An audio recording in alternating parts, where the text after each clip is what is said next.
할렐루야. 고난주간 다섯째 날 아침이 밝았습니다. 오늘도 우리에게 주시는 이 하나님의 말씀을 우리가 묵상하며 예수님의 고난의 자리를 우리가 기억하고 또 우리의 삶의 자리에서 하나님 기뻐하시는 삶을 살아가는 오늘의 삶이 될 수 있기를 간절히 소망합니다. 먼저 우리에게 주시는 이 하나님의 말씀을 우리가 함께 보도록 하겠습니다. 오늘 주신 말씀 마가복음 15장 33절에서 41절의 말씀입니다. 마가복음 15장 33절에서 41절의 말씀 우리 같이 한 목소리로 합독하겠습니다.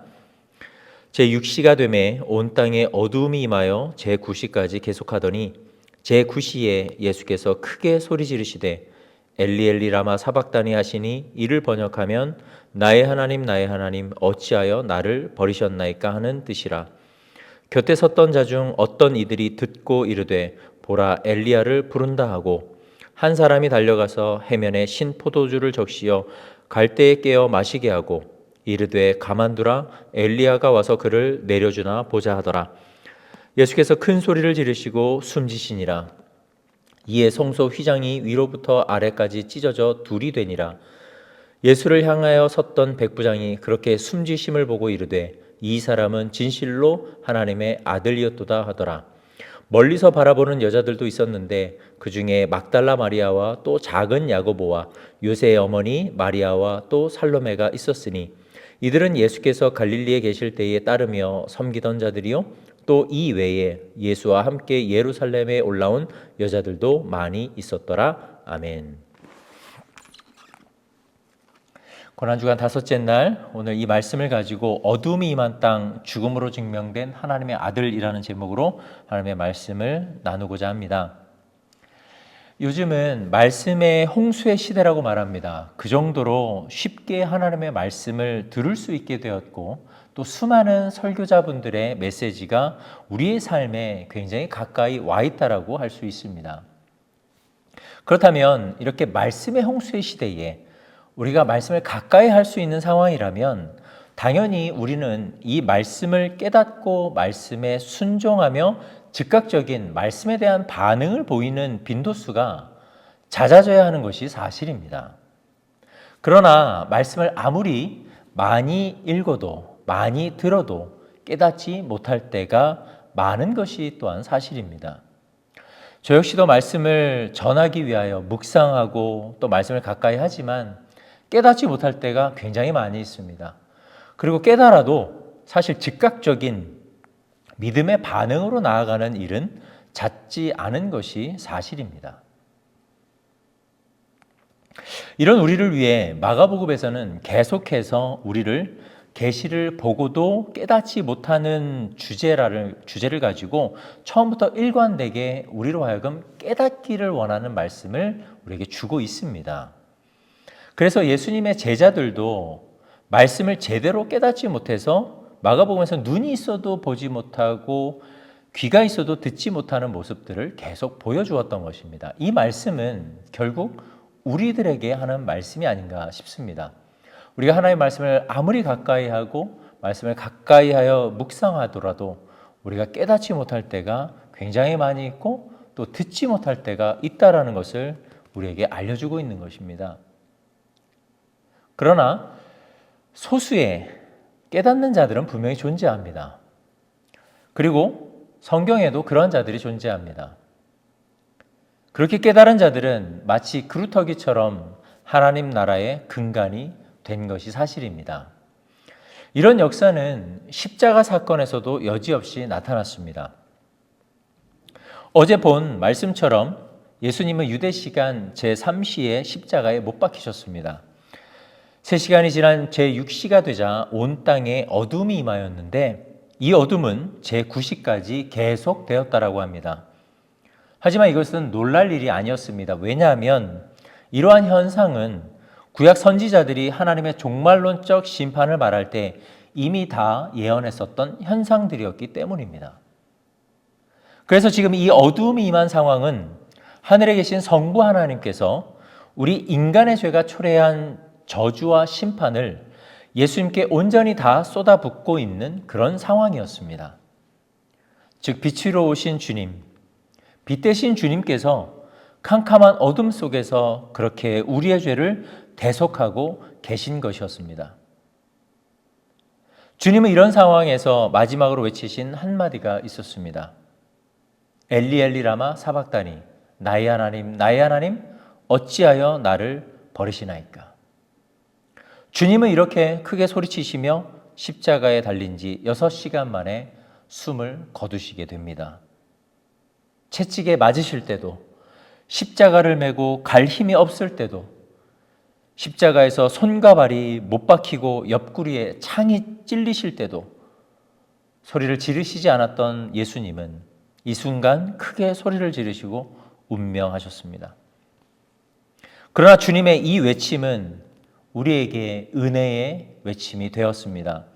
왜냐하면 아버지가 아들을 버리고 아들이 아버지께 버림받은 이 대속의 죽음이 성소의 휘장을 위로부터 아래까지 찢어 하나님과 우리 사이에 막힌 담을 허물어 주셨기 때문입니다. 아울러 이 순간 우리는 놀라운 고백을 발견하게 됩니다. 우리가 읽었던 39절 하반절의 말씀을 보면 백부장이 숨을 지신 예수님을 보고 이렇게 말합니다. 이 사람은 진실로 하나님의 아들이었도다. 아멘. 놀랍게도 십자가 현장에서 예수님이 하나님의 아들이심을 최초로 깨닫고 고백한 사람은 처음부터 마지막까지 십자가의 처형 과정을 주관했었던, 집행했었던 백부장이었습니다. 그는 예수님이 그렇게 숨지신 것을 보고 이 사람은 진실로 하나님의 아들이었다라고 고백을 합니다. 주님의 죽으심으로 당신이 하나님의 아들 되심을 온 천하에 증거하셨던 것입니다. 어둠 속에서 죽으심으로 말미암아 주님은 당신이 하나님의 진정한 아들 되심을 증거하셨습니다. 그래서 그리스도의 십자가는 무기력한 실패가 아니라 자기 백성을 구원하는 승리의 죽음, 하나님의 아들 되심을 증명하는 죽음이 되었던 것입니다. 또한 이 모든 것을 멀리서 예수님께서 십자가에 달리신 것을 보던 여인들이 있었습니다. 이 여인들은 훗날 예수님의 최초의 부활의 목격자가 되었습니다. 여기서 한 가지 궁금한 것은 그렇다면 예수님을 따르던 제자들은 다 어디 간 것일까요? 십자가의 현장에서 예수님의 제자들은 다 예수님을 부인하고 예수님을 버리고 도망갔습니다. 예수님께서 십자가에서 달리시고 어둠이 임한 땅은 성부 아버지께서 당신의 독생자 예수에게 모든 형벌을 전가시키신 바로 그때 제자들은 예수님이 진정한 하나님의 아들 되심을 깨닫지 못하여 도망치고 말았던 것입니다.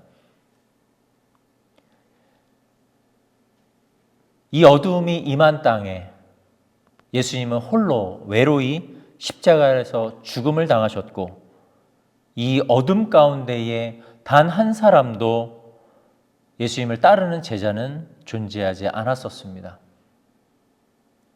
주님께서는 당신의 죽으심을 통해 분명히 하나님의 아들 되심을 증거하였는데도 불구하고 예수님의 제자들은 그것을 깨닫지 못했습니다. 하지만 숨어서 예수님을 지키던 자들, 그 여인들은 결국 부활의 목격자가 되었고 그 어둠이 임한 땅에서 당신의 죽음을, 예수님의 죽음을 발견한 백부장은 최초로 예수 그리스도가 진정한 하나님의 아들 되심을 증거한, 그리고 그것을 고백한 믿음의 사람이 된 것입니다.